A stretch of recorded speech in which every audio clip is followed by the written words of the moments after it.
চনত আহিছিলে ঐ অসমৰে বৰভেটি বান্ধিছিলে ঐ খামটি বৰাহী মৰাণ কছাৰীকে লৈ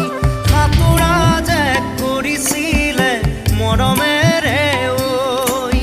স্বৰ্গদেউ চুকাফাই আঁকিছিলে ঐ বৰ অসমৰে ছবি যতনে